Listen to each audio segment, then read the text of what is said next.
अस्सलाम वालेकुम। सबसे पहले thank you so much. I know कि कुछ लोगों को हमारी आवाज़ बहुत पसंद है, इसके लिए हम तहे दिल से उन लोगों का शुक्रिया अदा करते हैं। और रूह यारम नावल जो कि लास्ट वीडियो अपलोड हुई थी, वही रूह यारम नावल था जो मैंने कंप्लीट अपलोड किया, लाइक पार्टीशन करके हमने और ज़ारा ने।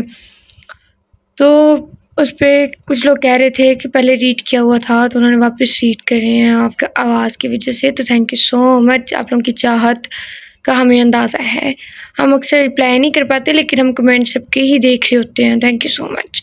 नोवेल इस टाइम इधर कंप्लीट नोवेल रीड करूँगी, और अगर तो आप चैनल पे न्यू हैं तो चैनल को सब्सक्राइब कर लें और बेल आइकन को प्रेस करके ऑल पे नोटिफिकेशन को ऑल पे सेट करें, ताकि फिर आप लोगों को वीडियो का नोटिफिकेशन मिल जाए। जो आप लोग अक्सर कहते हैं ना कि वीडियो का नोटिफिकेशन नहीं मिला, और हमारे पास ढेर नोवेल पड़े हैं आप लोगों के लिए, और वो भी बहुत अच्छे, जिनसे ना सिर्फ आपका एंटरटेनमेंट होगा, लाइक आपका टाइम पास होगा, बट आप कुछ सीखेंगे भी। लाइक जैसे कि लास्ट 2 से 3 नोवेल मेरे ख्याल में कुछ ना कुछ तो लोगों ने सीखा ही होगा, क्योंकि मुझे वो पर्सनली बहुत पसंद थे जो मैंने आप लोगों के साथ शेयर किए। चलें जी, नोवेल स्टार्ट देते हैं बगैर किसी बातों के। वैसे बात मैंने कर ली है, लेकिन ये एक इंट्रो था। और नीचे आप लोगों के लिए एक मैसेज भी लिखा हुआ है, लव योर सेल्फ। ये मेरी तरफ से है। अहले दिल, अहले नहीं कह सकते, आहल दिल नहीं कह सकते, अहले दिल ही कह सकते हैं। अहले दिल बाय सोफिया आरिफ का नावल है, जो कि एक रिक्वेस्टेड नावल है, इसलिए मैं इसको रीड आउट करूँगी। उसके अलावा मेरे पास 2-3 रिक्वेस्टेड नावल पड़े हैं, आहिस्ता आहिस्ता रीड आउट करूँगी प्लीज़। चलिए जी, स्टार्ट लेते हैं। जो उम्र बच्चों के खेलने कूदने, ज़िंदगी को यादगार बनाने के दिन होते हैं, इन दिनों में इस बच्ची का निकाह हो चुका था। इसके सारे ख्वाब इसकी आंखों से छीन लिए गए थे, जो इसने अभी देखने भी शुरू नहीं किए थे। वो ख्वाब देखती भी क्या, जिसके माँ बाप भाई बहन रिश्तेदार कोई भी ना हो। इसकी एक दादी, वो भी इसे अल्लाह के हवाले करके खाल के हकीकी से जा मिली थी, और एक ऐसे शख्स के साथ ऐसे बंधन में जोड़ चुकी थी कि वो आइंदा कभी ख्वाब देख ही ना पाए। इसी शख्स की उम्र से कोई लेना देना नहीं था, पर यह बंधन इसके जहन को बहुत मुतासिर कर चुका था। वो भी 2 घंटे पहले ही होशो-हवास में आई थी। इन दोनों का निकाह हो चुका था। रेयान इसे अपने घर ले आता है, क्योंकि अब दादी भी नहीं थी। इसका एक ही सहारा बस रेहान शाह था, और इस मासूम लड़की ने दुनिया देखी कब थी जो अकेली रह जाती। आप लोग की तरह हमारे ज़हन में भी एक क्वेश्चन है कि शाह और खान के अलावा नावल होते ही नहीं है मेरे ख्याल से। रेहान भी ऐसा नहीं चाहता था कि वो अकेली रहे। अब वो इसकी ज़िम्मेदारी थी, और वो अपनी ज़िम्मेदारियों को निभाना अच्छे से जानता था। तुम यहाँ सुकून से रहो, कोई भी परेशानी हो या किसी भी चीज़ की ज़रूरत हो मुझे बता देना, ठीक है? इसने इस बात में सर हिलाया। रेहान अपने रूम में आकर सोचने लगा कि अब हवेली में कैसे ये खबर देनी है। ये बात वो किसी को फ़ोन पर बता भी नहीं सकता था। इसे पता था इसकी बातें सुन के आगा जान ने क़यामत बर्पा कर देनी है। वो अपने फैसले दूसरों को कब खुद करने देते थे, जो रेहान कर चुका था, पर अब कुछ नहीं हो सकता था। कॉल करो इसे और कहो फ़ौरन पहुंचे हवेली। आगा जान अपने बेटे नवाज शाह को हुक्म जारी करके चाय की तरफ मतवज्जा हो गए थे, और ऊपर टेरेस पे खड़ी अरीबा खुशी से झूम उठी थी कि अब वो बस इसका हो ही जाएगा, क्योंकि ये फैसला आगा जान का था। इनके सामने किसी को बोलने की हिम्मत नहीं होती थी, तो फैसले से इनकार करना दूर की बात थी। हमेशा वो अपनी मनमानियाँ करते आए थे, तभी आज इनका बेटा और पोता इनसे दूर था। इशाल को बहुत भूख लगी थी, पर वो बोलती किसको, कोई होता इसको सुनने वाला तो वो बोलती। पर जब ज़्यादा देर गुजर गई तो वो किचन में आ गई।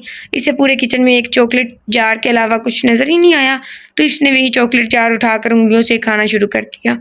इतनी देर में एक औरत इसे नजर आई जो यहाँ काम करती थी। बिटिया जी सॉरी, इसको ब्रेड पे लगा के खाते हैं, आप ऐसे ना खाएं, साहब ने देख लिया तो डांट पड़ेगी आपको। उनको किचन में गंद पसंद नहीं है। वो औरत एक ही सांस में इसे बता के चली गई थी। अब इस बेचारी छोटी सी लड़की को ब्रेड की क्या समझ थी, वो तो मैट्रिक पास भी नहीं थी। अच्छा, जो मैट्रिक पास नहीं होते उनको पता ही नहीं होता ब्रेड क्या होता है। वो इसी तरह उंगलियों से खाती रही। रेहान उसका नाम है, रायान पता नहीं, हमने एक नॉवल में पढ़ा था और इसी हमारी ज़ुबान पे चढ़ गया वो। रेहान जो खाना खाने आ रहा था, इसको देख के मुस्कुराता है, फिर फ्रिज से ब्रेड निकाल कर इसके पास आकर जहार से ले लेता है। इसको डबल रोटी पर लगा के खाते हैं। वो इसे स्लाइस पकड़ाते हुए बताता है, ये प्रेजेंट में ना वो लिखा गया है, और खुद के लिए खाना निकालता है। तुम्हें भी भूख लगी होगी, निकाल दूँ खाना? वो इससे पूछता है और इशाल जो भूखी बैठी थी फौरन सर इस बात में हिला गई। रेयान, आज इसी वक्त हवेली पहुंचो, तुम्हारे आगा जान का हुक्म है। रेयान ने भी पहला नवाला मुंह में रखा ही था कि नवाज शाह की कॉल आ गई। ऐसी भी क्या बात होगी है बाबा, जो आगा जान को इतनी जल्दी पड़ी है? कहा तो था कल सुबह आ जाऊंगा। रेयान ने एक नजर इशाल पर डाली जो सर झुकाए चुपचाप खाने से इंसाफ करने में मसरूफ थी। वो तुम्हारी शादी करना चाहते हैं अरीबा से, जल्द अज जल्द। ये बात तो इसे पता ही थी कि आगा जान क्या सोच बैठे हैं, पर यह नहीं पता था कि वो इतनी जल्दी मचाएंगे। नवाज शाह की बात पर इसके दिमाग में चक्कर चलने लगे थे। भूख भी मिट चुकी थी। ठीक है बाबा, मैं रात तक आने की कोशिश करता हूँ। ठीक है बेटा, अल्लाह हाफिज। आफी आफी सुनो ना। अरीबा इसे झंझोड़ के उठाने की कोशिश कर रही थी, पर वह जानबूझकर सोती बनी रही। ठीक है, सोती रहो, मैं तो तैयार हो रही हूँ।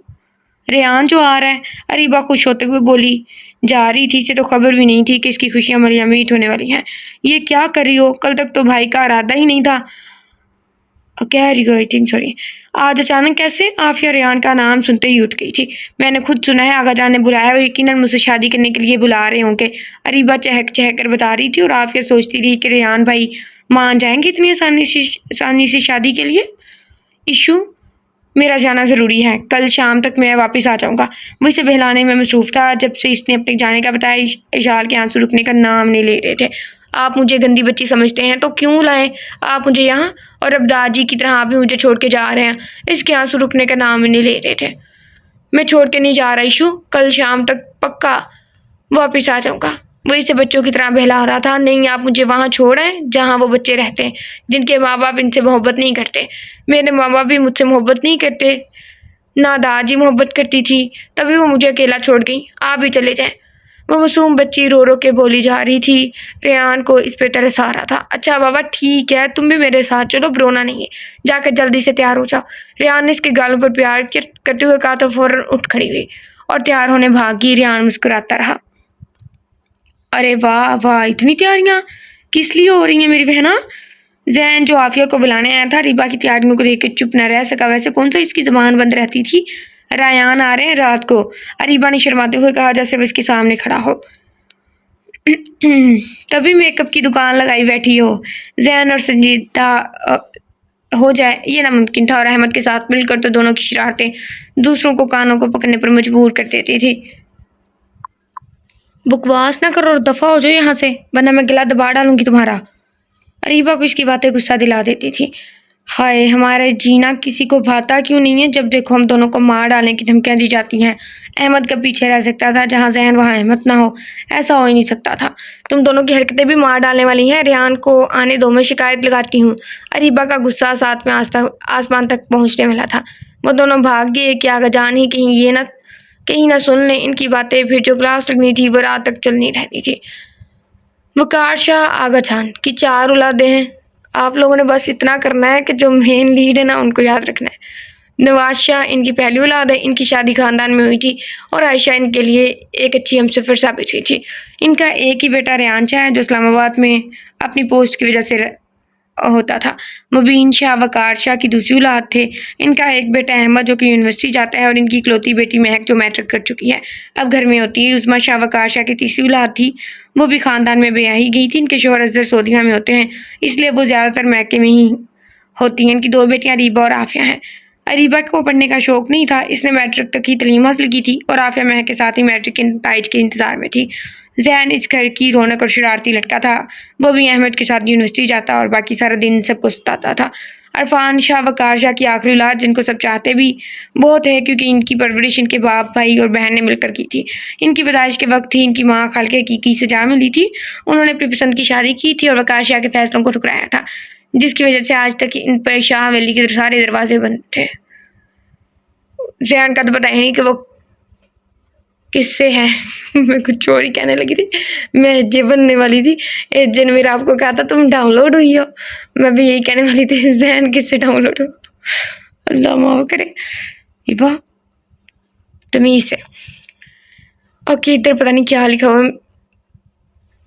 मेरे सिर्फ 2 बेटे हैं जो आज तक मेरे हर फैसलों को मानते हैं। जो मेरे फैसलों को ठुकराएगा इसके लिए इस हवेली के सारे दरवाजे बंद हो जाएंगे। आगा जान अपना फैसला सुना के जा चुके थे।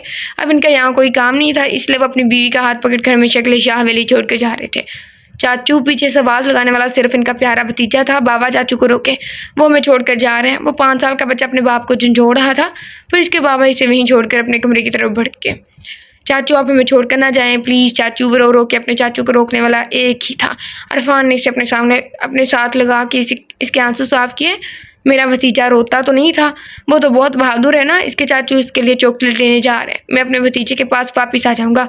छोड़कर जाने वाला सिर्फ बहलावे ही दे सकते थे, जो कि इस वक्त अरफान शाह भी अपने भतीजे को दे रहे थे।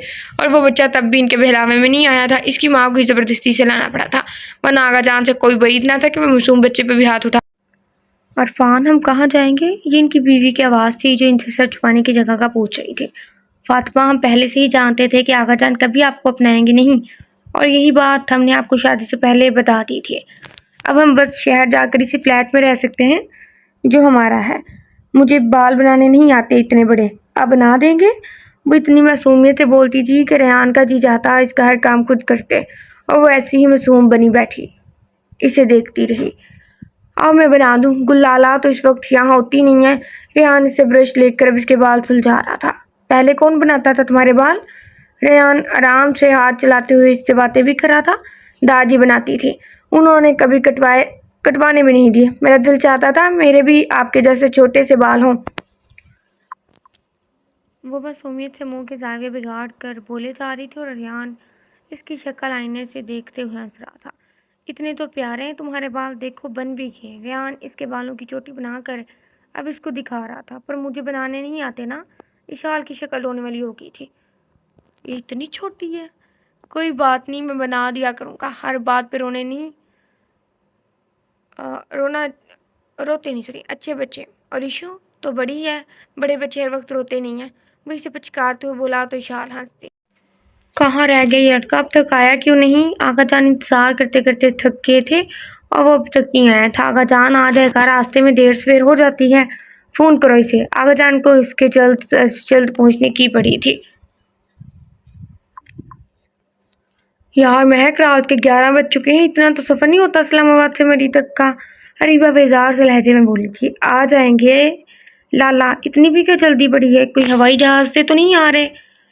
महक को गुस्सा आया तो फट पड़ी। ये लो मज़े करो। रेहान ने शॉपर इशाल की तरफ बढ़ाया। अरे वाह, इतनी सारी चॉकलेट्स, वो भी मेरी पसंदीदा। इशाल चॉकलेट का रैपर उतारते हुए बोली। हाँ, अब हवेली जाकर ही खाना खाएंगे, अभी इसी पर गुजारा करो। रेहान ड्राइविंग करते हुए बातें भी कर रहा था, और इशाल इसे देखती रह जाती है कि ये शख्स ड्राइविंग करते हुए भी बातें कर रहा है। क्या हुआ, बहुत प्यारा लग रहा हूँ? रेहान इसे अपनी तरफ देखता पाकर पूछ बैठा। हाँ, आप हैं तो बहुत प्यारे, पर मैं कुछ और सोच रही थी। क्या? रेहान ने गाड़ी की स्पीड अब कम कर दी थी क्योंकि चढ़ाई चढ़ रहे थे। मैं सोच रही थी कि अब गाड़ी चलाते हुए बातें कैसे कर रहे हैं। गाड़ी मुंह से चला रहा है। हाँ, ये कोई मुश्किल काम थोड़ी, बोलना तो मुंह से होता है। रेहान का दिल कर रहा था हवेली जाने के बजाय सारा वक्त इशाल से बातें करता रहे, पर हर ख्वाहिश कब पूरी होती है। वो लोग हवेली पहुंचने वाले थे। इशू, मेरी एक बात गौर से सुनो। रेहान मोड़ काटते हुए बोला। हाँ जी बोले। इशाल, इसकी तरफ मत बचा होगी। तुमने वहाँ जाकर मेरे साथ सबको सलाम करना है, और मैं जब कमरे में जाने का बोलूँ तो मेरे कमरे में चले जाना है, ठीक है? जी ठीक है, पर मुझे आपके कमरे का पता कैसे लगेगा? इशाल सोचते हुए बोली। मैं जिस तरफ मैं इशारा करूँगा वहाँ जाना और थोड़ी देर आराम कर लेना। वो उस बात में सिर हिला के। रेहान इसको देख कर यही सोच रहा था कि आगा जान अब इस बेचारे को क्या कुछ सुनाएंगे, इसलिए इसने पहले से ही इसे कमरे में जाने का बोल दिया था। आगा जान का क्या भरोसा, रात के इस पहर इसको धक्के देकर घर से निकाल देंगे। ये देखो हमारी हवेली। अरे वाह, इतनी बड़ी हवेली, आप खो नहीं जाते यहाँ? हाँ हाँ, तुम सबको रास्ते पता हो तो कोई नहीं, जब सबका रास्ते पता हो तो कोई खो कैसे जाएगा? रेहान अब गाड़ी पार्किंग में लगा रहा था। मैं तो नहीं जानती, अगर मैं खो गई तो क्या होगा? मैं मासूमियत से पूछ रही थी। रेहान को इस पर ढेर सारा प्यार आया। मैं हूँ ना, मेरे पास रहोगी तो कहीं नहीं खोगी। मैं इसके साथ चलकर हवेली के दरवाजे तक पहुँचा। अस्सलाम वालेकुम। रेहान सबको सलाम करते हुए दाखिल हुआ। वालेकुम सलाम। आ गई याद हमारी बरखुरदार? आगा जान खड़े होते हुए बोले। जी, अब भी मुश्किल से आया हूँ। आगा जान, आप तो जानती हैं कि मुझे मसरूफियत मिलती ही नहीं है। रेहान इनसे गले मिलते हुए बोला। हाँ, नज़र आ रही है तुम्हारी मसरूफियात। आगा जान ने इशार को सरता पैर देखते हुए रेहान से कहा। ओह, मैं आपको मिलाना भूल गया, ये है मेरी प्यारी बीवी शाल। रेहान शाल का हाथ पकड़ते हुए बता रहा था और सबको इसकी बात पर करंट लगा, वो भी 200 वोल्ट का। मुझे लगा ये कहेगा कि ये मतलब मेरी दोस्त की बहन है, ऐसे कुछ भी, क्योंकि हालात ऐसे थे। मुझे नहीं लगा था ये इसको ऐसे सीधा सीधा कह देगा मेरी प्यारी बीवी शाल। पता नहीं अब क्या करेगा ये। ऊपर खड़ी अरीबा, आफिया और महक तो आंख चपकाना ही भूल गई। अस्सलाम वालेकुम। विशाल ने सबको सलाम किया पर किसी को जवाब देने का होश ही नहीं था। ये क्या बकवास कर रहे हो रेहान? कौन है ये और किस कूड़ेदान से उठा के लाए हो इसे? लाहौल को बता। आगा जान ने जब अपने चहेते बेटे को नहीं बख्शा था तो पोते को कैसे बख्श देते? बस करे आगा जान, आप इस मासूम को कुछ नहीं कह सकते क्योंकि इसके आगे मैं खड़ा हूँ। रेहान तो इनकी बातों पर सरता पैर सुलग गया था। इशू, जाओ इस कमरे में और आराम करो, मैं थोड़ी देर तक आता हूँ। रेहान ने अपने रूम की तरफ इशारा करते हुए बोला और इशारे की बात मानते हुए फौरन इसके रूम की तरफ भाग गई। रीबा, इस तरह रोने से क्या होगा? आफिया से चुप करवा रही थी जब से रेहान ने बताया था कि इशार इसकी बीवी है। क्या करूं मैं? खुशी खुशी इसकी बीवी के गले में हार पहनाऊं? अरीबा चीखी और रेहान जो इसी तरफ आ रहा था इसकी बातें सुन के फट पड़ा। मैंने तुम्हें कभी भी अपनी तरफ राग़िब नहीं किया था, ना वादे किए थे जो तुम इस तरह ढिंढोरा पीट रही हो। हाँ, तभी आगा जान मुझे हौसला देते थे ना, तुम झूठे मकार इंसान। यहाँ आगा जान को बोला कि मुझसे शादी करोगे, अब वहाँ से किसी को उठा लाए और मुझसे कहते मैंने तुमसे कोई वादे नहीं किए। अरीबा की बातें सुनकर इसे गुस्सा आ गया। स्टॉप इट, बंद करो अपनी बकवास। रेहान का दिल कर रहा था इसका मुंह नोच डाले। हाँ, अब तो यही बोलोगे ना तुम? बताओ, और कितनियों के साथ याशियाँ की हैं? अरीबा बेखौफ होती बोली जा रही थी। ये कुछ ज्यादा नहीं हो गया? चटाख, ये उससे भी ज्यादा हो गया। आइंदा फजूल बकवास की तो मैं तुम्हें मार डालूंगा। रेहान इसे धकेलता हुआ अपने रूम में चला गया। देख लिया तुम लोगों ने जिस शख्स के साथ कि मैं वादे ख्वाब देखती आई हूँ, आज मुझ पर हाथ उठा के गया है, मैं कभी माफ़ नहीं करूँगी इसे। अरीबा चीख चीख के बोल रही थी। आफिया, महक, अहमद और जैन खामोश खड़े थे। वो बोल भी कह सकते थे, एक तरफ इनकी प्यारी किशन और बहन थी तो दूसरी तरफ इनका बड़ा और चाहने वाला भाई था। जैन जानता था कि रेहान ऐसा नहीं है जैसा अरीबा कह रही थी, वरना एक भाई अपनी बहन को थप्पड़ खाते हुए कैसे बर्दाश्त कर सकता था। फातिमा, क्या हुआ, तुम ठीक हो? अरफान जो भी घर में दाखिल हुआ था फातिमा को लेटे देखकर इसके पास आया। आई थिंक एक पास्ट की स्टोरी चल रही है और एक प्रेजेंट की। ये पास्ट है। नहीं, तबीयत ठीक नहीं लग रही, थोड़ी देर तक सही हो जाऊंगी। कोई नहीं, उठो, डॉक्टर के पास चलते हैं।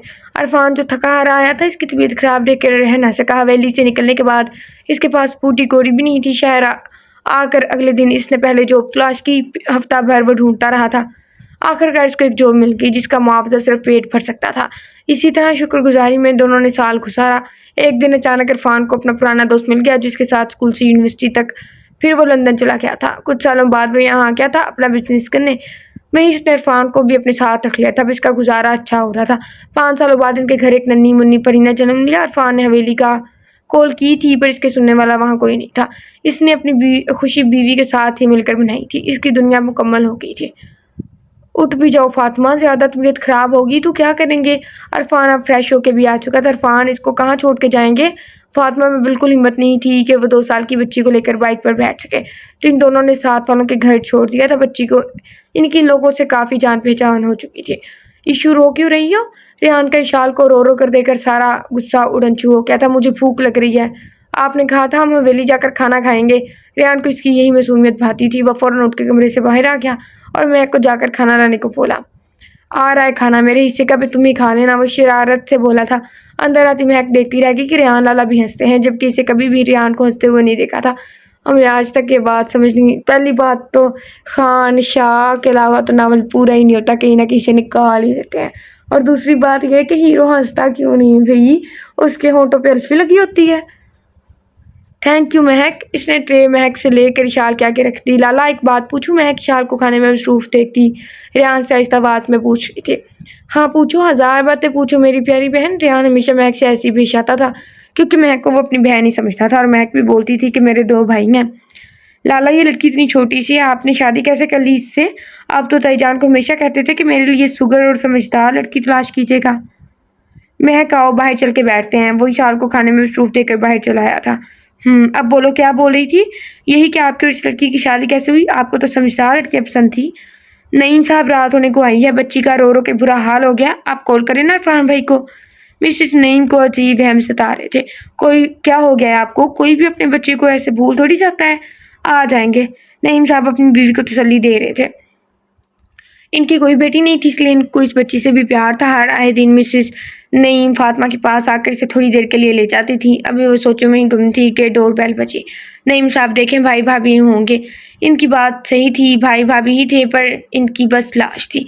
खुद वो खाल के की से जा मिले थे। मिसेस नईम के ऊपर तो सख्ता तारी हो गया था।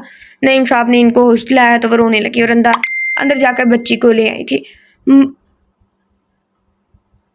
मम्मी, मुन्नी रो रही है। 12 साल हसन अपनी माँ को हिलाकर बुला रहा था। मिसिस नईम ने बच्ची को अरसलान को पकड़ा दिया, जो कि इनका बड़ा बेटा था और नन्ही बच्ची से प्यार भी करता था। नईम साहब इरफान और फातिमा को दफन कर रहे थे। दाजी उठे ना, मुझे बहुत भूख लग रही है, खाना बनाए। इसने दाजी को झंझोड़ डाला था। रुक जा पुत्र, सबर नहीं होता लड़की। दाजी प्यार भरी नजरों से देख रही थी। दाजी, आपको पता है टेचर ने मुझे स्टार दिया, बहुत बड़ा वाला। वो खुशी खुशी अपने सारे कारनामे दादी को सुना रही थी और वो सुनती थी। जब हम बच्चे को ट्यूशन देते थे ना, तब वैसे हरकतें बच्चे करते थे, वो भी छोटे छोटे होते थे। और इस लड़की की बातों से ऐसा ही लग रहा है जैसे पता नहीं ये कितनी छोटी हो। इनको इससे बहुत प्यार था। इनकी कोई औलाद नहीं थी और ये बच्ची इनको 5 साल पहले मिली थी। जब वो नईम साहब के बच्चों को कुरान पढ़ाती थी तब उन्होंने इस बच्ची को देखा था। और मिसिस नईम, जो कि कैंसर की मरीज़ा थी, उन्होंने दादी को अपने साथ बच्ची ले जाने की इजाज़त दे दी थी, क्योंकि इनको अपनी ज़िंदगी का कोई भरोसा नहीं था। इसके बाद से वह दादी के साथ इनके गाँव में रहती थी। दादी जल्दी करें, फिर मैंने खेलने जाना है। वो चीखी तो दादी माजी से वापस हाल में आ गई। ये देखे, मैंने अपनी पुत्री की पसंद की आलू के पराठे बनाए हैं। पुत्री लाइक बेटी। दादी अपने और इसके लिए प्लेट में डाल कर ले आई थी। बस दादी, बहुत खा लिया, मैं जा रही हूँ खेलने। वो हाथ धोते हुए बोली। अल्लाह हाफिज़ दादी। अस्सलाम वालेकुम दादी। अरसलान और हसन दादी के पास आए थे और दादी हैरान हो गई थी। वालेकुम अस्सलाम। बैठो पुत्रो, आराम से बैठो। दादी, मैं हसन को आपके पास इसलिए लाया हूँ कि ये आपसे कुरान पढ़ना सीखे और नमाज़ों का पाबंद बने। माशाल्लाह बेटा, अल्लाह जिसे चाहे हिदायत देता है। मैं ज़रूर अपने पुत्र को पढ़ाऊँगी। दादी खुश हो गई थी। मैं रोज़ ड्राइवर के साथ इसे भेज दिया करूँगा इसी वक्त, ठीक है दादी? हाँ बेटा, जब चाहे आ जाए। दादी गेट की तरफ बढ़ते हुए बोली थी, जहाँ से रोई रोई बच्ची अंदर आई थी। दादी, वो बहुत गंदे बच्चे हैं, मेरे को मारते हैं। हसन को अब भी वो छोटी मुन्नी याद थी। मुन्नी, भाई देखे, मुन्नी मिल गई। हसन बेताबी से अपने भाई को बोल रहा था और रसलान खामोश बैठा था, क्योंकि वो हसन का प्यार और मोहब्बत नहीं भूला था जिसको इसने मुन्नी को दिया था। मुन्नी, मुझे पहचाना? हसन इसके पास आकर इसे पूछ रहा था और वो नफ़ी में से हिला की थी। हसन, ये कैसे पहचानेगी तुम्हें? ये इस वक्त 2 साल की बच्ची थी। अरसलान हसन को बता रहा था और इसे याद आ गया था कि वो तो छोटी सी थी, वो कैसे इसे पहचान ले। इस दिन के बाद मुन्नी रोज़ इस लड़की को अपने घर आते देखती थी। आहिस्ता आहिस्ता दोनों की दोस्ती भी हो गई थी। हसन अब जल्दी आ जाता था ताकि इसके साथ खेल सके और रोज़ इसके लिए चॉकलेट आती थी। अब वो चॉकलेट की इतनी आदी हो चुकी थी कि एक दिन हसन नहीं आया और ना चॉकलेट आई। सारी रात रो रो के जब सुबह उठी तो बुखार में फंक रही थी। मेरी पुत्री को क्या हो गया है? दादी इसके लिए सूप लेकर आई थी। दादी, हसन भैया आज भी नहीं आएंगे क्या? वो रोते हुए पूछ रही थी। आ जाएगा वो मेरी गुड़िया, अगर ठीक नहीं होगी तो चॉकलेट नहीं मिलेगी। जल्दी से सूप पियो, फिर तैयार हो जाना। वो इसका माथा चूम रही थी। इसने जल्दी जल्दी सूप खत्म किया और तैयार होकर बैठ गई। आखिरकार 4 बज गए और हसन आ गया। हसन भैया, मैं आपसे नाराज़ हूँ, आप कल नहीं आए। आपको पता है मैं सारा दिन रोती रही हूँ। वो ऐसे बता रही थी जैसे कोई कारनामा सर अंजाम दिया हो। अच्छा, मेरी मुन्नी की ये रही ढेर सारी चॉकलेट। वैसे पकड़ाते हुए बोला और इसके हाथ की हिद्दत से ही इसको पता चल गया कि इसको बहुत तेज़ बुखार है। यार, इसको तो बहुत तेज़ बुखार है, क्या करें? हसन अब अपने दोस्त से पूछ रहा था जो इसके साथ ही आया था दादी से मिलने। इसकी दादी कहाँ है? हसन का दोस्त इससे पूछ रहा था। मुझे क्या पता, मैं खुद तेरे साथ आया हूँ। वो इसको बताने के साथ ही मुन्नी की तरफ मुड़ा। मुन्नी, तुमको पता है दादी कहाँ है? मुन्नी जो रैपर उतार रही थी चॉकलेट के ऊपर से इसकी बात पर रुक गई। हाँ, वो अंदर नमाज पढ़ रही हैं। हसन भैया, हम भी पढ़ लेते हैं, फिर खेलेंगे। वो वाश बेसिन की तरफ भागी और वज़ू करने लगी। हसन का दोस्त हैरान रह गया कि इतनी छोटी सी बच्ची इतने अच्छे तरीके से वज़ू कर रही थी। दादी, इसको बहुत तेज़ बुखार हो रहा है, आप इसे डॉक्टर के पास ले गई। हसन अपने दोस्त का तारुफ करवा के अब मुन्नी के मुतालिक पूछ रहा था। सानू भी तारुफ करवा दो, अस्सी नहीं करना। नहीं पुत्र, मेरी खुद की टांगें ख़त्म हो गई हैं, बच्ची को लेकर कहाँ कहाँ जाऊँ। मैंने इसे सूप पिलाया था, साथ दवाई भी दी थी, अब बेहतर है।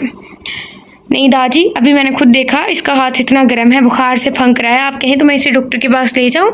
नहीं पुत्र, तेरा दोस्त भी है, कहाँ लेके फिर हो गई थिंक इसको। दादी दोस्त की वजह से बोल रही थी, वरना वो हसन को अच्छे से जानती थी। दादी आप फिक्र ना करें, मेरा दोस्त भी पुलिस ऑफिसर है, हम मुन्नी को बाहिफाजत वापस लाएंगे। क्या? मेरे ज़हन में स्टोरी क्यों नहीं घुस रही? मुन्नी ऐसा लग रहा है जैसे 4-5 साल की बच्ची हो। नहीं 5 नहीं, चलो 6 लगा लो। और नावल में तो अब वैसे ही 18 साल की मुन्नी होती है। चलो 10, 11, 15 नहीं 14 लगा लो। और वो एक लड़का पुलिस इंस्पेक्टर। अगर ये इसकी इन दोनों की शादी तो काफ़ी लंबा एज गैप नहीं हो जाएगा? और ये इसको ऐसे ट्रीट करे, वाकई मतलब लाइक मुझे काफ़ी छोटी लग रही है। आखिरकार दादी को इजाज़त देनी पड़ी क्योंकि हसन मान ही नहीं रहा था मुन्नी को बुखार में छोड़कर जाने के लिए। और अब वो दोनों के साथ बैठी क्लिनिक में अपने बुलावे का इंतज़ार कर रहे थे। हसन भैया, इन भैया का नाम मुझे याद नहीं होता। मुन्नी इतनी मासूम शक्ल बना कर बोली थी कि हसन को हंसी आ गई। क्यों नहीं याद हो रहा मुन्नी? इंग्लिश नहीं आती तुमको? अब की बार हसन का दोस्त ही इससे सवाल करा था और हसन की खीखी नहीं बंद हो रही थी। नहीं भैया, वो क्या होती है? हसन का दोस्त भी हंस रहा था, जो हंसना भूल चुका था। हसन के लिए ये बात हैरानकुन थी कि जब से वो इस शख्स से मिला था कभी इसे हंसते हुए नहीं देखा था, और आज वो पहली बार इसकी हंसी देख रहा था, वो भी एक छोटी सी बच्ची की बातों पर।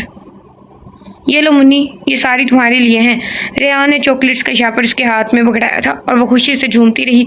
अस्सलाम वालेकुम दादी। रेहान ने दादी को आगे बढ़कर सहारा दिया था। जीता रहा पुत्र, हसन क्यों नहीं आया? मुन्नी दादी को चॉकलेट्स दिखा रही थी, उसको ज़रूरी काम था तो मैं अकेले आ गया।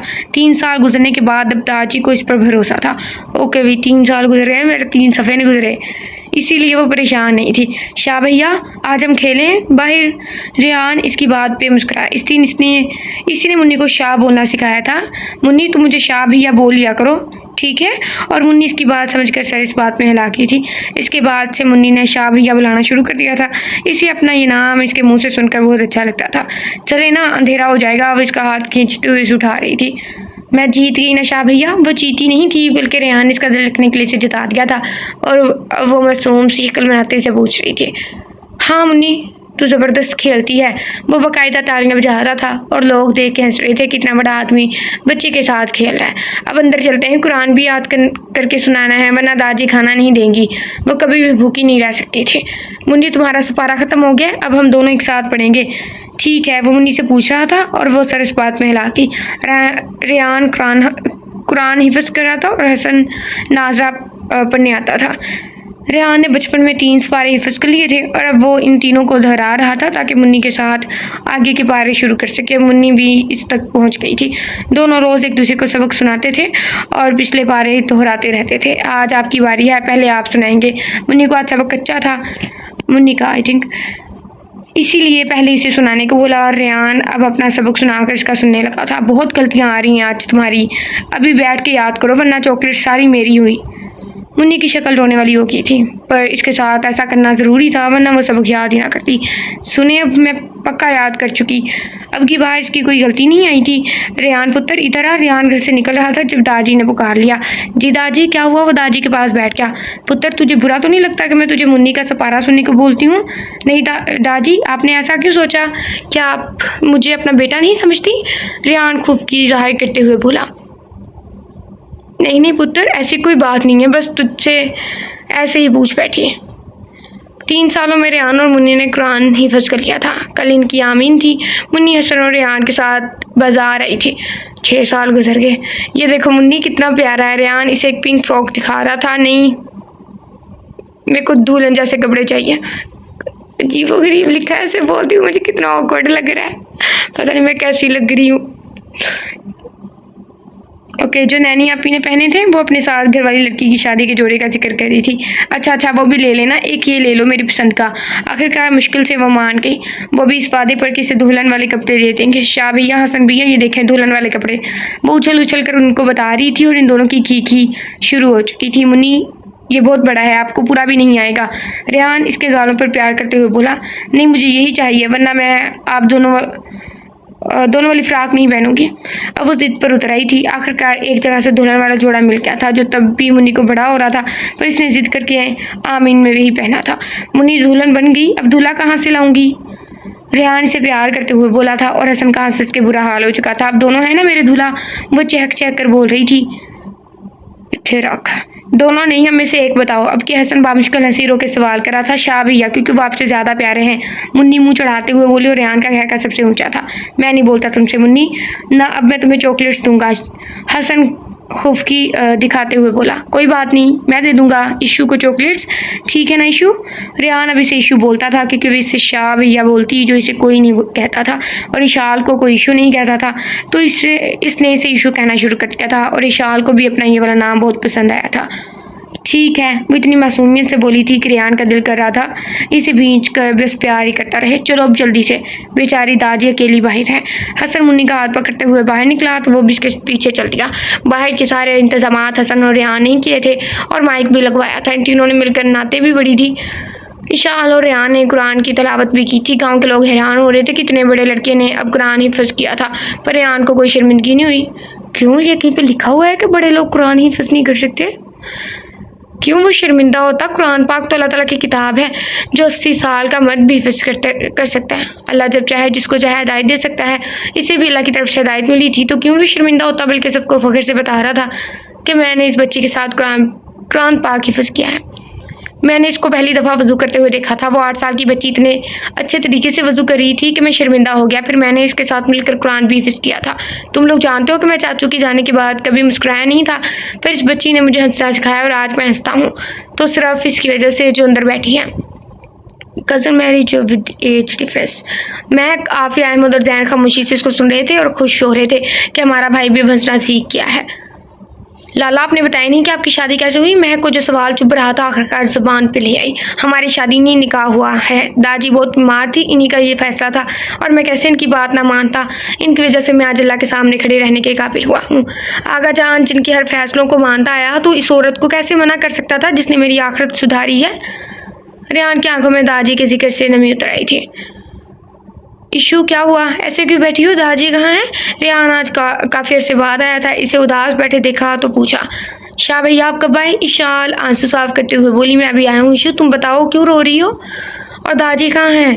वो दादी की बहुत ज़्यादा तबीयत ख़राब हो गई थी। नैनिया पे के पापा मामा इनको लेकर गए हैं सुबह से और अब अंधेरा होने वाला है, अब तक नहीं आए। वो रोते हुए इसे सारी सूरत हाल बता रही थी। रेहान को इस बच्ची पर बहुत तरस आया जिसके माँ बाप भी नहीं थे और अब दादी बीमार रहने लगी थी। आ जाएंगे इशू, आप तो बहादुर हो ना, चलो अंदर चल के बैठो। रेहान इसका हाथ पकड़ कर इसे उठा रहा था। नहीं, मैं यही इंतज़ार करूंगी, अकेले अंदर डर लगता है। इसके आंसू वापिस बहने लगे थे।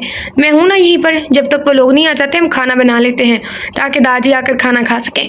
वो इसके बाल संवारते हुए इसे समझा रहा था और वो फ़ौरन उठ गई थी। रेहान इसके साथ किचन में आ गया और सब चीज़ें देखने लगा। सब कुछ मौजूद था। इशू, क्या खाओगी? वो इससे इसकी फरमाइश पूछ रहा था। आलू पराठा, वो भी पूरे 2 खाऊंगी, वो खुशी खुशी बताने लगी। अरे वाह इशू, मुझे भी बहुत पसंद आलू पराठा और यही सबसे अच्छा बनाता हूँ। रेहान एक देगची में सूप दादी के लिए और दूसरी तरफ पराठे बना रहा था। लास्ट टाइम इसी वर्ड पे हम अटके थे ना, लाइक अटके नहीं थे, कन्फ्यूजन थी थोड़ी सी। आपको किसने सिखाया बनाना?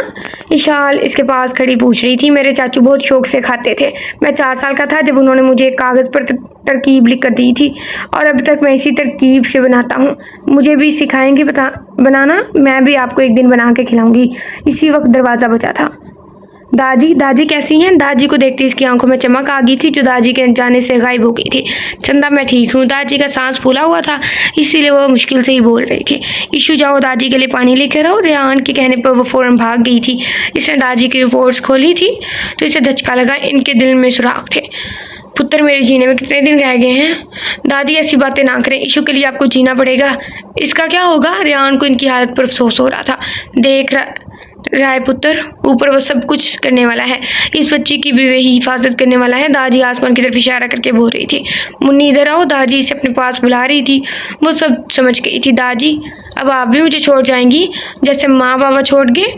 वो रो के इनसे सवाल कर रही थी। रेहान की आंखों में भी आंसू आ गए थे। इसे भी वो दिन याद आ रहा था जब चाचू इसे छोड़ के गए थे, पर इसके पास तो माँ बाप थे, कजिन्स थे और इस बच्ची के पास कौन था? एक अल्लाह था। तब भी इसकी दादी पर सुकून थी और अल्लाह ही काफ़ी है। कितना बड़ा है अल्लाह, कितनी सब फातों वाला है, 70 माओं से ज़्यादा प्यार करने वाला है वो तो। इसलिए इसकी दादी पुरसकून थी कि अल्लाह इस छोटी सी बच्ची की हिफाजत कर सकता है। वो हर रोज़ शाम को अपनी ड्यूटी पूरी करके वहाँ चला जाता था और रात को वहीं सोता था, खाना भी बनाता था। इसी तरह साल गुजर गया और पता भी नहीं चला। एक रात अचानक दादी की ज़्यादा तबीयत खराब हो गई थी। दादी दादी उठे ना। रेहान बाहर सोता था, इसलिए उसको शाल की आवाज़ नहीं सुनाई थी। दादी इशू के साथ सोती थी। शाह भैया, शाह भैया। रेहान इशाल की आवाज़ पर उठ गया। भैया दादी को देखे ना, इनकी तबीयत खराब हो रही है। वो रोते हुए बोल रही थी, शुगर की चाबियाँ लो और फ़ौरन बाहर आओ, हम अस्पताल जा रहे हैं। इशाल इसकी बात मानकर जल्दी से बाहर आ गई थी। डॉक्टर कैसी हैं वो अब? हम अभी कुछ कह नहीं सकते सर, हमें इनका ऑपरेशन करना पड़ेगा, आप दुआ कीजिए इनके लिए। ऑपरेशन से पहले इशाल और रेहान दादी से मिलने आए थे। दादी आप मुझे छोड़कर नहीं जाएंगी ना? इशाल की आंखों से आंसू बह रहे थे। पुत्र ये तो अल्लाह की मर्जी है, जब वो बुला ले। तेरे पास रेहान है और अल्लाह भी तो है जो सबके साथ होता है।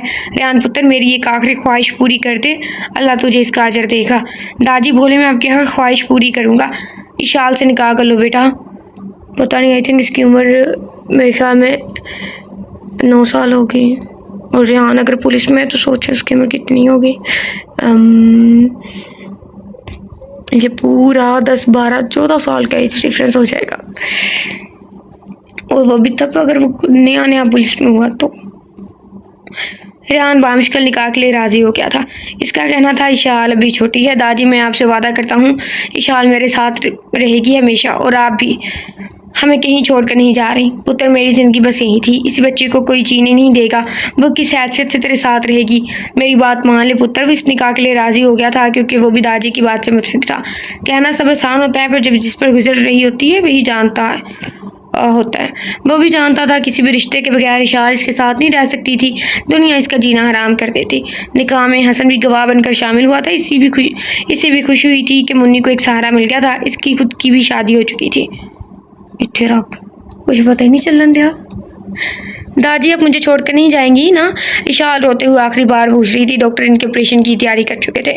इशू दादी हमें कहीं छोड़कर नहीं जाएंगी, चलो बाहर खाना खा लो, सुबह से भूखी हो। रेहान इसे ज़बरदस्ती बाहर ले आया था और इसके आंसू रुकने का नाम नहीं ले रहे थे।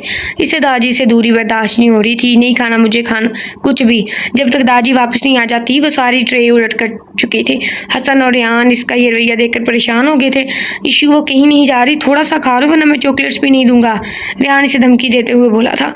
मुझे नहीं खाना, मुझे दादी के पास जाना है, आप बहुत बुरे हैं, मुझे इनसे दूर कर दिया आपने। वो चीख कर रेहान को बोली जा रही थी, पर रेहान को इसकी किसी बात पर गुस्सा नहीं आया था, बल्कि इसे अपने सीने से लगा लिया था और वो बिलक कर इसके सीने से लगी रोती थी। जिसने जाना होता है, जिसे अल्लाह की तरफ से बुलावा आता है, वो चला जाता है, कोई कुछ नहीं कर सकता, चाहे हम जितना रो लें, लेकिन जाने वाले वापस नहीं आया करते। दादी भी इशू को छोड़कर चली गई थी। इनकी वफात को 10 दिन गुजर चुके थे, पर इशाल को इस दिन के बाद से अब तक होश नहीं आया था। क्या? ठीक है, लेकिन इतना लंबा बेहोशी भी नहीं होती शायद। रेहान जाकर थोड़ी देर आराम कर ले, तू 10 दिन से यहाँ है, तेरे घर से इतनी कॉल्स आ चुकी हैं। हसन अभी अस्पताल आया था। नहीं हसन, वो मुझे नापाक कर रोएगी। रेहान के हाथ में इशाल का हाथ था। इशू उठ जाओ, इशू प्लीज़ उठ जाओ। रेहान इशाल को उठाने की कोशिश कर रहा था। हसन को इस पर तरस आ रहा था कि ज़िंदगी किसको किस मोड़ पर ले आई थी। जो मोहब्बत और शादी के नाम से ही चिढ़ता था, वहीं आज इसी मुकाम पर पहुँच गया था। दादी आखिरकार रेहान की दुआएं अल्लाह ने सुन ली थी, तभी आज इसे होश आ गया था। देख लिया आपने आगा जान, तभी मैं मना करती थी आपको कि ना भेजें आप इसे शहर, पर नहीं, यहाँ कौन किसी की सुनता है। उस्मा सुबह पहुंची थी आगा जान के कान भरने, ताकि इनकी अरीबा की भी किसी को फिक्र हो। अस्सलाम वालेकुम आगा जान, आपने बुलाया था? रेहान एक कुर्सी पर बैठ गया था। वो लड़की कहाँ है और किसकी इजाज़त से तुम इसको इस घर में लेकर आए हो? आगा जान को गुस्सा रात वाली बातों पर अब तक था। इस वक्त तो उन्होंने इसे बख्श दिया था, पर आज इनका इरादा नहीं था इसे बख्शने का। वो मेरी बीवी है तो जाहिर सी बात है मेरे घर पर ही रहेगी। रेहान को इनकी गुस्से की कोई परवाह नहीं थी। बरखुरदार, जिसको तुम बीवी कह रहे हो, इसकी उम्र अपनी उम्र का फ़र्क भी देख लो। हम इसे कभी कबूल नहीं करेंगे। इस घर की बड़ी बहू अरीबाई बनेगी। ना करें आप कबूल, मुझे इससे कोई फ़र्क नहीं पड़ता, लेकिन मैं कभी भी अरीबा से शादी नहीं करूँगा, इशाल के मरने के बाद भी नहीं। इसकी ज़िंदगी बर्बाद करने से बेहतर है आप कहीं अच्छी जगह इसकी शादी करवा दें। रेहान बेझिझक सब बोल गया था। इसको आज तक अपने चाचू का गम नहीं भूला था, जो अगर जान के बेजा फैसलों की वजह से घर छोड़ कर चले गए थे, और आज तक किसी को ना पता चला कि वो जिंदा हैं या मर गया है। बकवास बंद करो अपनी। तुम शायद अपने चाचू को भूल गए हो, जिसे आज तक मैंने इस घर में कदम रखने नहीं दिया। तुम भी अगर मेरे फैसलों को नहीं मानोगे तो इस घर के दरवाजे तुम पर भी हमेशा के लिए बंद कर दिए जाएंगे। आगा जान का बस नहीं चल रहा था कि इसे कच्चा चबा जाए। जो पोता इनकी सारी ज़िंदगी बांधता आया था, आज भी इस छोटी सी लड़की की वजह से इनसे ज़ुबान दराजी पर उतर आया था। तो ठीक है, चला जाता हूँ मैं। जब आपकी इन्हीं गलत फैसलों की वजह से बाकी घर वाले आपको छोड़ जाएंगे तो आपके पास पछताने के सिवा कुछ नहीं रहेगा। जानता हूँ मैं कि आपने चाचू को ढूंढने की कोशिश की है, पर आज तक वो आपके फैसले आपके पास नहीं आए और इन्हीं गलत फैसलों की वजह से आप अपने बेटे से दूर हो गए हैं। मुझे भी ढूंढने की कोशिश मत कीजिएगा। मैं अभी आपका ही पोता हूँ। अपनी ज़िंदगी गुजारने का हक मुझसे आप नहीं छीन सकते। खुदा हाफिज़ आगा जान। रेहान इनकी कुछ भी सुने बगैर निकल गया। इशाल, तुम अब यहीं रहोगी हमारे साथ। इसी घर में महक और आफिया इसके पास बैठी से बातें कर रही थी, तभी रेहान आ गया। इशू उठो, हम वापस जा रहे हैं। रेहान अलमारी से अपना और इसका सामान निकालते हुए बोला, लाला कहाँ जा रहे हैं? महक ने अभी तक इशाल का हाथ पकड़ा हुआ था। तुम्हें सुनाई नहीं दे रहा? उठो। अब की बार रेहान ने इसका हाथ पकड़कर इसे बाजू से उठाया था और वह इसके साथ घसीटती हुई नीचे चली आई थी। रुक जाओ रेहान, आगा जान इसे पीछे से आवाज़ दी, पर वो नहीं रुका था। इशाल को गाड़ी में लाकर बिठाया और आज रेहान भी शाह हवेली हमेशा के लिए छोड़ गया था। आपने अपने बाबा की बात क्यों नहीं सुनी थी? इशाल रेहान से पूछ रही थी। इससे ज़्यादा देर तक खामोश नहीं रह जाता था क्योंकि सुनने के लिए कुछ बचा नहीं था। रेहान की आंखें सुर्ख हो रही थी। इशाल को पहली दफ़ा इससे डर लग रहा था क्योंकि जब भी वो इससे मिली थी इसकी आंखें चमकती थी, पर आज इसकी आंखों से इसे खौफ आ रहा था। हम कहाँ जाएंगे? इशाल जानबूझकर सवालात कर रही थी ताकि वो किसी बात पर हंस ले और इसका खौफ दूर हो जाए। जहाँ से आए थे, रेहान ने मुख्तसर जवाब दिया था। इसके बाद इशाल खामोश हो गई थी और कुरान की दिन में तिलावत करने लगी। थोड़ी देर बाद वो ख्वाबों की दुनिया में पहुंची हुई थी और रेहान के जगाने पर डर के उठ गई थी। घर आ गया क्या? वो इससे पूछ रही थी और इसने नफे में सर हिलाया। नहीं, होटल आया है, फ्रेश होकर खा लेते हैं, फिर 1 घंटा लगेगा। वो इसके कहने पर गाड़ी से निकल गई। बाहर निकलते ही वो कांपने लगी थी। सर्दी लग रही है? रेहान इसका हाथ पकड़े हुए बोला। हाँ। इशाल ने इस बात में सही हिलाया तो रेहान ने अपनी जैकेट उतार के इसे पहनाती। अब ठीक है? रेहान इसके गालों पर प्यार करते हुए बोला था। आपको सर्दी नहीं लग रही? इशाल मासूमियत से पूछ रही थी। हाँ हाँ, क्या कर सकता हूँ, अब प्यारी सी लड़की को तो सर्दी नहीं लगने दे सकता ना, रेहान हंसते हुए कह रहा था और इशाल भी हंसती थी। वो देखो, डीएसपी रेहान शाह। ये तो डीएसपी निकला। 4 लड़कियां जो भी होटल में दाखिल हुई थी इसको देखकर फ़ौरन के पास चली आई थी। हेलो डीएसपी रेहान शाह, कैसे हैं आप? एक लड़की ने पहल की थी। अल्हम्दुलिल्लाह ठीक हूँ, सॉरी मैंने आप लोगों को पहचाना नहीं। रेहान हैरान था कि लड़कियां कौन हैं। हमें छोड़ें, ये कौन है प्यारी सी लड़की? वो लड़कियां वहाँ बैठ कर इशाल का पूछ रही थी। मैं अपने पर्सनल एरिया गैरों से शेयर नहीं करता, आप यहाँ से जा सकती हैं। रेहान को इनकी बातों पे अब गुस्सा आने लगा था। ओहो, रेहान तो यहाँ कैसे? हसन, तू आई थिंक आएगा। हसन अचानक से वहाँ बरामद हुआ था। हाँ, हवेली से आ रहा हूँ। तुम यहाँ कैसे? रेहान हसन से हाथ मिलाते हुए पूछ रहा था। उफ यार, ये 4 बल्कि 5 हो। तेरी भाभी भी, इनको खाना खाना था यहाँ का, इसलिए यहाँ लाया। सस्ता भी मिलता था ना। हसन इसको आंख मारते हुए बोला था। कंजूस होते हैं सारे लड़के। रेहान को समझ आई थी कि ये 4 इसकी सालियाँ थी। कैसी हो मुन्नी? हसन इशाल की तरफ हमें पीछा हुआ था। ठीक हूँ और आपसे बहुत नाराज़ हूँ। इशाल मासूमियत से बोली तो सबको हंसी आ गई। मिसेस हसन इसको अच्छी तरह जानती थी क्योंकि हसन इसकी बातें बताता था। क्यों नाराज़ है मुन्नी? अब तो चॉकलेट्स देने वाला दूल्हा भी मिल गया है। हसन रेहान को देखते हुए बोला और इसकी सालियाँ एक साथ चीखी थी। हसन और रेहान का एक साथ कहका बुलंद हुआ था। ये क्या कर रहे हैं आप? कह रहे हैं आप, इतनी सी बच्ची का दूल्हा कैसे आ सकता है? हसन को हंसी कंट्रोल करना मुश्किल लग रहा था। ये रहा दूल्हा सामने बैठा और तुम लोग मुझसे पूछ रही हो कि कैसे आ सकता है। हसन रेहान की तरफ इशारा करते हुए बोला था और इसकी सालियाँ हैरान रह गई थी। मुन्नी, ये तुम्हारा दूल्हा है? एक लड़की अब विशाल से कंफर्म कर रही थी। हाँ, ये मेरे दूल्हा हैं क्योंकि ये सबसे ज़्यादा अच्छे और प्यारे हैं, मुझे चॉकलेट्स भी देते हैं। इशाल चहक कर इन 4 को बता रही थी और वो 4 मुँह खोले से सुन रही थी। इतना बड़ा दूल्हा कैसे संभालोगी? इन 4 को अभी तक यकीन नहीं आ रहा था ये नहीं दूल्हा मुन्नी को संभालेगा। तुम 4 तो बच्ची को कच्चा चबा जाने के मूड में लग रही हो। हसन की वापस खीखी शुरू हो चुकी थी। एक तो ये खीखी बहुत करता है। इन सब ने एक साथ ही बैठकर खाना खाया था। हसन और रेहान अपनी बातों में मसरूफ थे और हसन की बीवी सालियाँ इशाल किशोर की जिम्मेदारियों का ख्याल रखने के तरीके बता रही थी। इशू चलो, रेहान इशाल से पूछ रहा था। हाँ, वो अंदर होटल से बाहर निकल आए थे। इतनी चुप क्यों बैठी हो आज इशू? रेहान ड्राइविंग करते हुए पूछ रहा था। क्या बोलूँ? इशाल इसकी तरफ देखते हुए बोली। चॉकलेट खाओगी? हाँ, किट कैट खानी है। इशाल फ़ौरन बोली थी। चॉकलेट के लिए वो मना कर दे ऐसा नामुमकिन था। मुझे भी खिला दो। रेहान ने इसको खाते देखा तो बोला। आप तो गाड़ी चला रहे हैं, कैसे खाएंगे? इशाल की बात पर उसको हंसी आ गई थी। तुम खिला दो। नहीं, आप मेरी उंगली काट लेंगे। रेहान का कहका बुलंद हुआ था। कितनी मासूमियत थी इसके हर अंदाज में। रेहान को इस पर बहुत प्यार आ रहा था। ये ले खाएं, पर मेरी उंगली नहीं काटनी, मैं रोऊंगी। ईशु कल सुबह तैयार रहना, मैं तुम्हें टीचर के पास लेकर जाऊंगा, वो पढ़ाएंगी तुम्हें। रेहान इसके पास आकर बैठते हुए बोला, नहीं मैं किसी से नहीं पढ़ूंगी, टीचर बहुत मारती है। इशाल के आंसू टपकना शुरू हो गए थे। नहीं मारती ईशु, आप पहले भी पढ़ ही थी ना टीचर से, फिर अब क्या मसला हो गया है? रेहान गुस्सा दिखाते हुए बोला ताकि वो मान जाए। नहीं, उन्होंने मुझे मारा था और मैं बहुत रोई थी। दादाजी ने मना कर दिया था कि मैं नहीं पढ़ूंगी किसी भी टीचर से। इशाल की बातों पर इसने अपना सर पकड़ लिया था कि अब क्या करे। अच्छा तो बताओ, क्या तुम सारी जिंदगी ऐसे ही गुजारोगी पढ़े बगैर? मेरे बाद क्या करोगी? ये दुनिया इतनी अच्छी नहीं है ईशु, बात समझो, तुम्हारा पढ़ना लिखना बहुत जरूरी है। हर कोई मेरे जैसा नहीं मिल जाएगा तुम्हें। रेहान इसे समझा रहा था पर इसको कुछ समझ ही नहीं आ रहा था। नहीं आई थी, सॉरी। मैं आपसे पढ़ लूंगी, मुझे टीचर से नहीं पढ़ना, वो मारती हैं। मैं भी मारूंगा अगर तुम याद नहीं करोगी या मेरी बात नहीं मानोगी। सोच लो। रेहान इसके आंसू साफ करते हुए बोला था। इसने फैसला कर लिया था कि वही अब इसको पढ़ाएगा। हाँ मैं आपसे पढ़ लूंगी। ठीक है अब सो जाओ, सुबह किताबें लेने चलेंगे। रेहान लाइट ऑफ करके कमरे से निकल गया। ये देखिए कितना प्यारा बैग है, मैं यही लूंगी। रेहान इसके साथ बाजार आया था, इसका क्या करोगी तुम? स्कूल तो नहीं जाना? मैं आपके पास पढ़ने आऊंगी तो इसी में किताबें डाल के लाऊंगी। इशाल मासूमियत से बोली तो इसे हंसी आ गई। कौन सा तुम 7 समुंदर पार से आओगी जो बैग लेकर आना पड़ेगा? रेहान चलो गुम हो गया। मिल गया। रेहान अभी भी मुस्कुरा रहा था। तो क्या हुआ, बस मैंने लेना है ये। इशाल जिद पर उतर आई थी तो रेहान को इसको दिलाना पड़ा। फिर इसने किसी चीज़ की जिद नहीं की थी। रेहान खुद ही इसके जूते कपड़े चूड़ियाँ हर चीज़ खुद लेता रहा और वो चुपचाप इसको देख रही थी जैसे वो इसकी नहीं किसी और की चीज़ें ले रहा हो। घर आकर रेहान ने खुद ही खाना तैयार किया था क्योंकि वो कभी भी मुलाजमों के हाथ का खाना नहीं खाता था। Issue coffee पियोगी? रेहान चूल्हा जलाते हुए बोला। कॉफ़ी क्या होती है? इशाल जो किताबें देख रही थी इसकी बात पे इसे देखने लगी और देखते हुए बोली।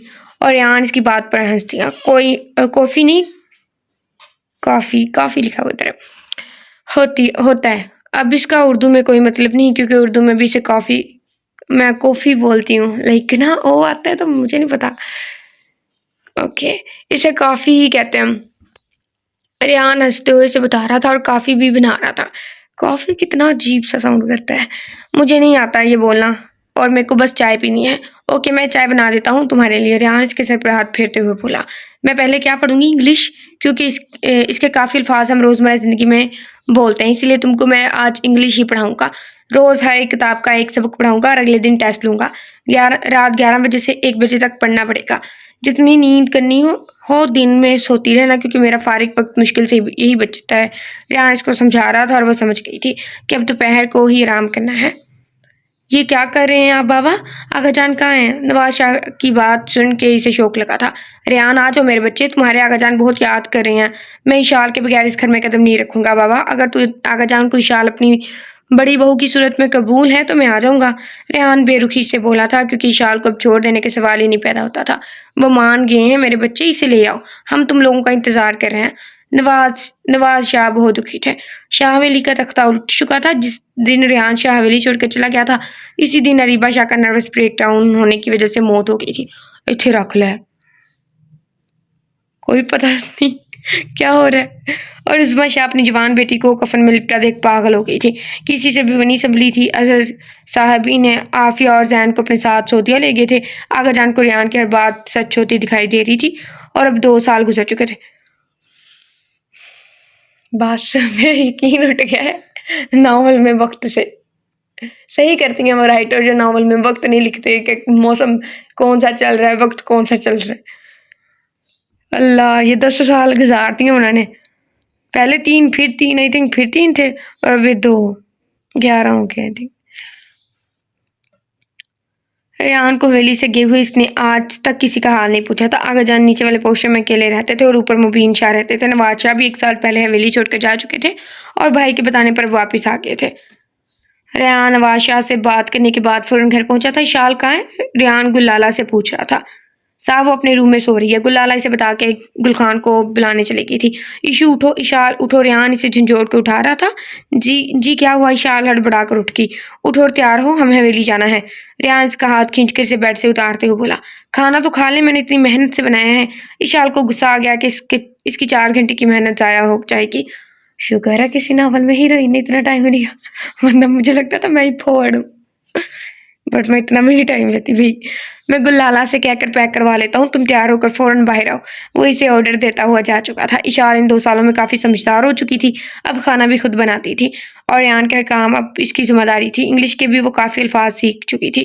बीबी जी साहब आपका इंतज़ार कर रहे हैं। गुल्लाला इसे बुलाने आई थी और वो बाल खोलकर वैसे ही इसके साथ बाहर आ गए थे।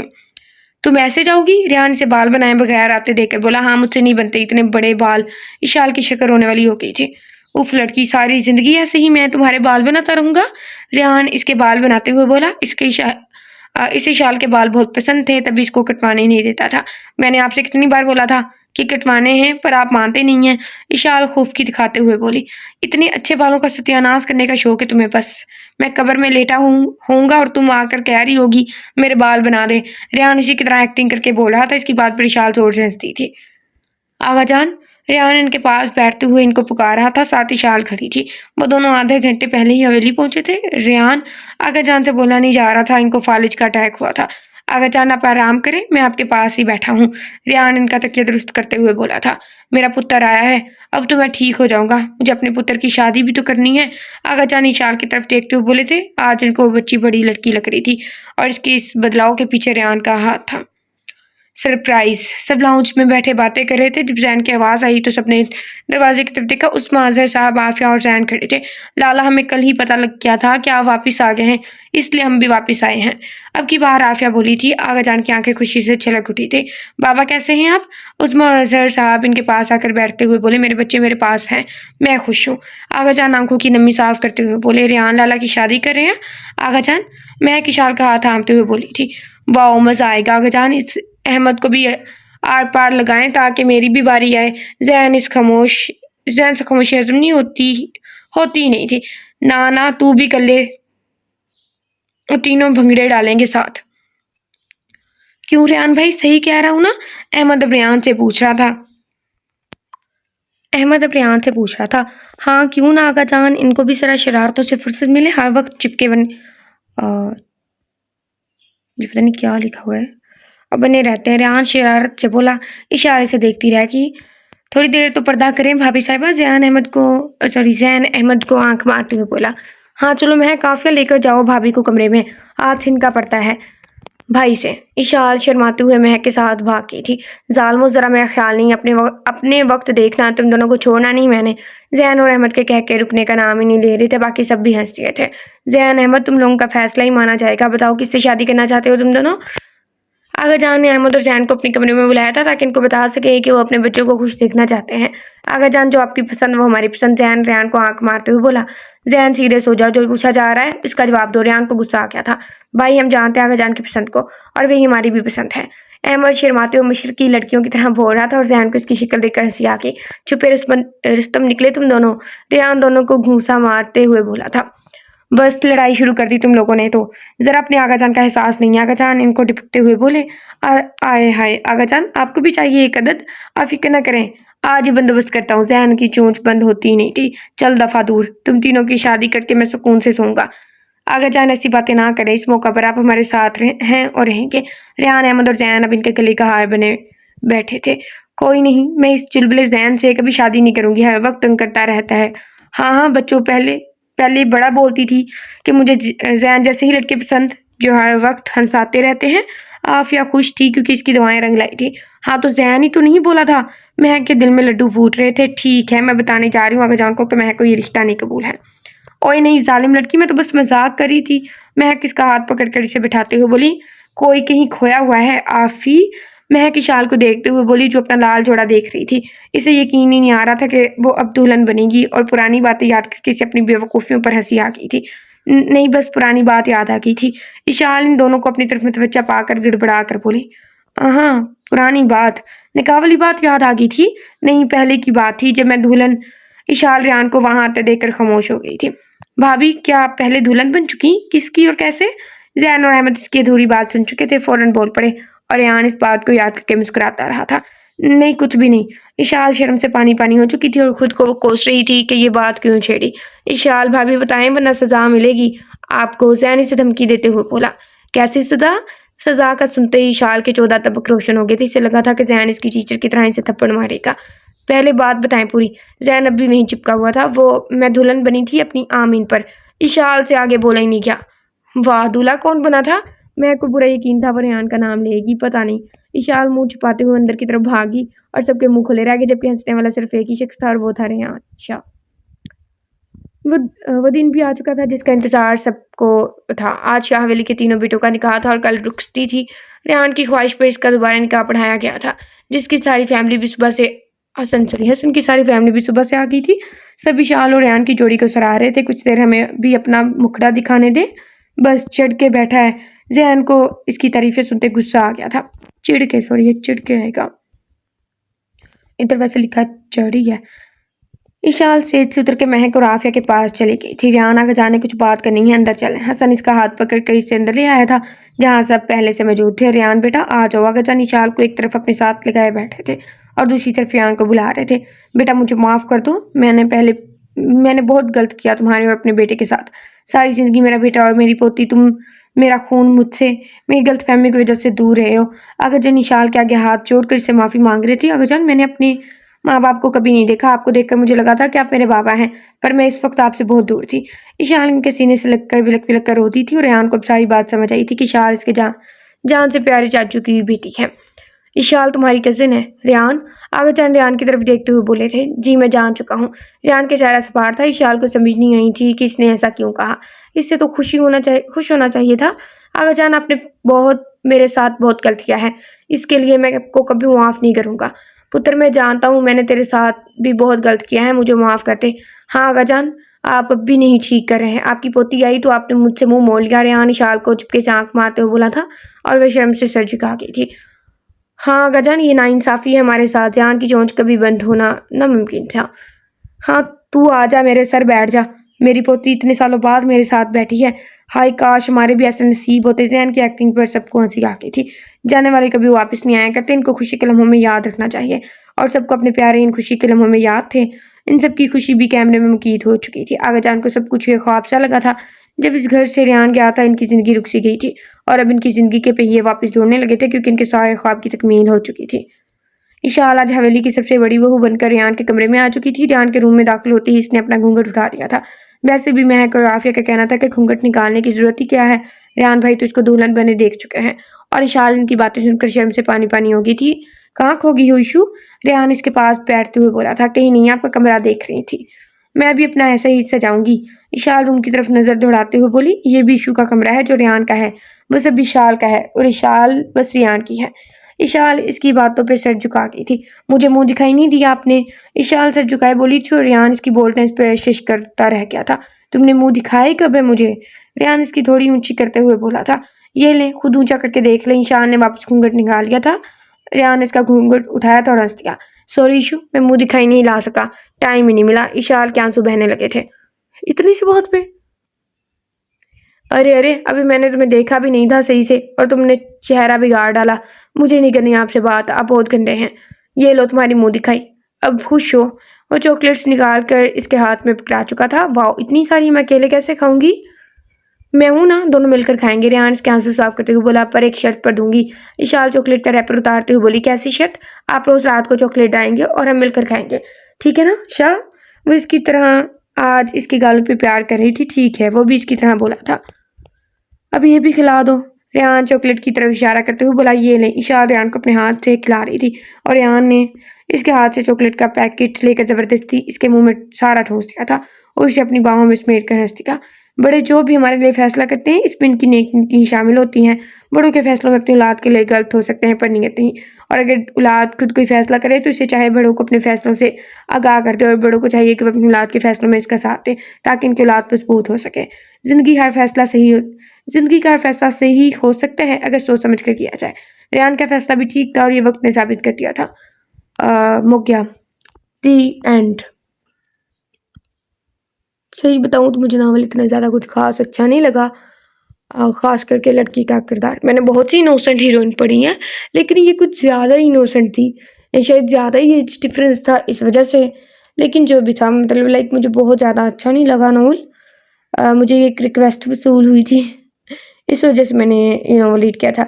और अगर आप लिखने के शौकीन हैं, अगर आप कोई भी नॉवल लिखते हैं, तो आप लोग उसे हमसे शेयर कर सकते हैं, हम उसे अपने उसकी वॉइस ओवर करके अपलोड कर देंगे, ठीक है। और अगली वीडियो में आप लोगों से मुलाकात होगी। अपना बहुत सा ख्याल रखिएगा। हम एक बार आप लोगों को खुदा हाफिज़ कहते हैं। ओके, अल्लाह हाफिज़।